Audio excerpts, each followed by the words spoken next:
1, 2, 3, 4.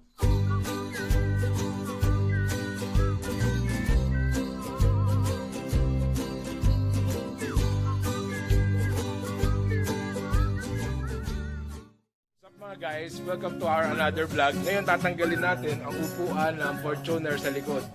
So hindi naman siya madalas magamit, kaya tanggalin na natin. So ganito pagtatanggal. Tanggalin muna natin itong bearings. Kabila yan. Nakaalak lang yan. Yan. Pagtanggal na siya, ibababa na natin itong upuan. Yan, tanggalin natin yung lock dyan, bababa lang natin ang dahan-dahan, tapos makukuhan na natin yung tinanggal natin takip. Ang lalabas sa kanya ay ito. So tatanggalin natin kabilaan itong tornilyo na ito. Yan, kabilaan yan. Okay, so kabila naman, tanggalin natin yung pins.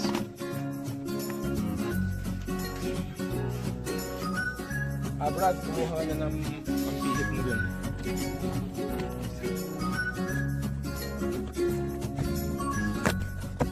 Ayan siya. So, hiplat-hiplat lang tayo. Mga guys.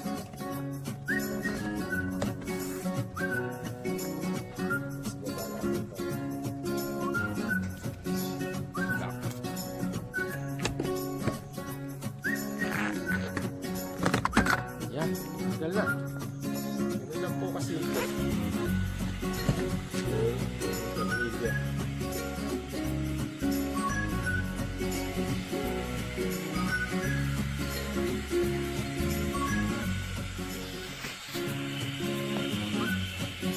So, tingnan natin, oh, ang laki ng magiging space sa loob.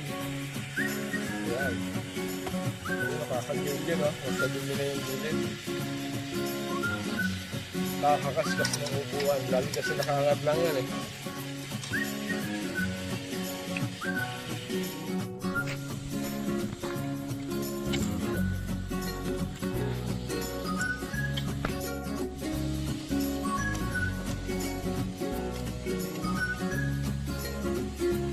Yan, mayroon dalawang tornilyo yung nakakabit sa kanya.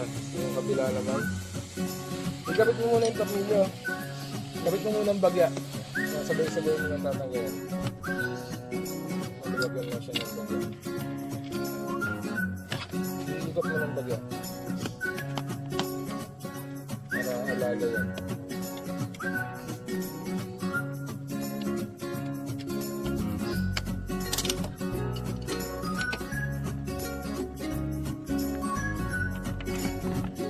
Yung number yan, pamihit mo na yan.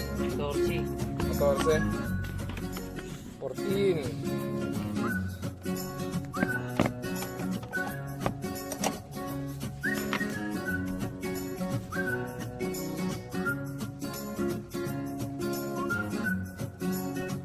Kabilaan siya mga guys. Para kung gusto nyo medyo maluwang yung likod ng Fortuner nyo, marami kayo may sasakay. Hindi naman lagi kasi nagagamit siyang upuan sa likod na yan. So nakapagpapasikip pa siya. Hindi natin mailagay, hindi natin mapuno ng traction dito. Ayan. Natin. Natin ito.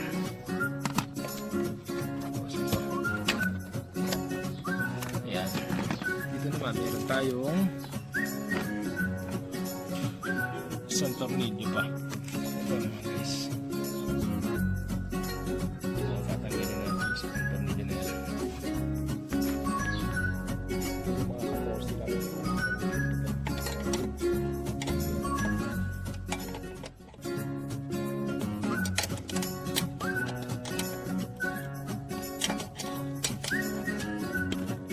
Pagkatanggal ng tornilyo sa gitna, iangat lang natin yan.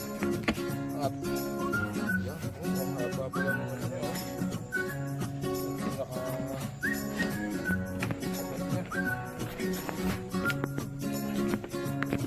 Tutulungan tayo ni Kuya Jumboy. Kuya Jumboy, sandali lang. balan doon. Doon.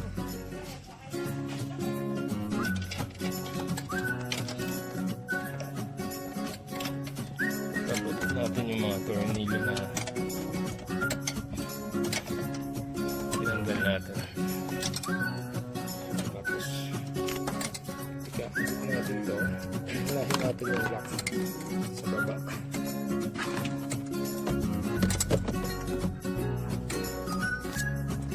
Hindi natin nakapit sa baba. Ayan. Hindi natin saksak.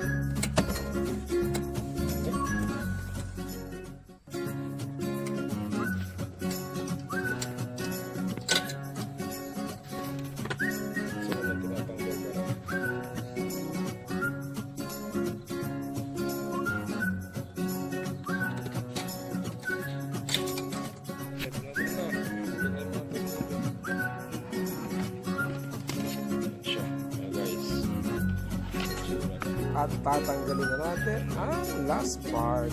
Wow.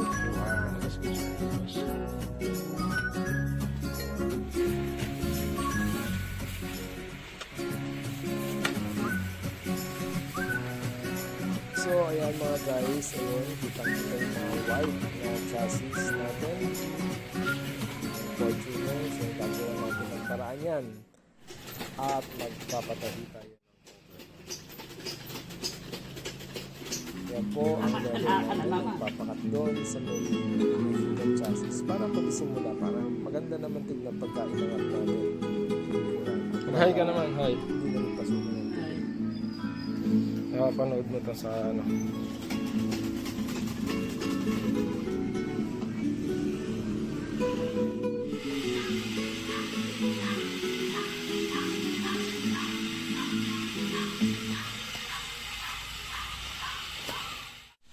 So mga guys, eto na ang ating finished product. Ayan, yun ang tsura niya. So, mas makapaglalagay tayo ng marami sa loob nito at gumaan yung likod natin. So, nung sukat ko, dito lang na i-video, nasa 1 inch yung tinaas. Yung tinaas nito mula sa kaha at saka sa gulong. Ayan guys.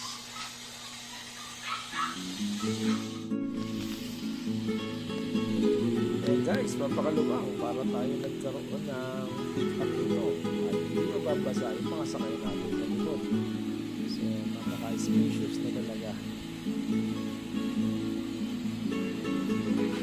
Dati kasi nung nakakabit yung upuan dyan, konti lang talaga nang lalagay. Kasi halos pag pinipilip pataas, makanan, wala nang halos titira sa gitna ng space. Ngayon, mas marami tayo pang lalagay at naging open na rin yung bintana natin sa likod, medyo mas maaliwalas. Kasi wala naman yung aircon dito. Yun lamang, thank you for watching. Please don't forget to subscribe.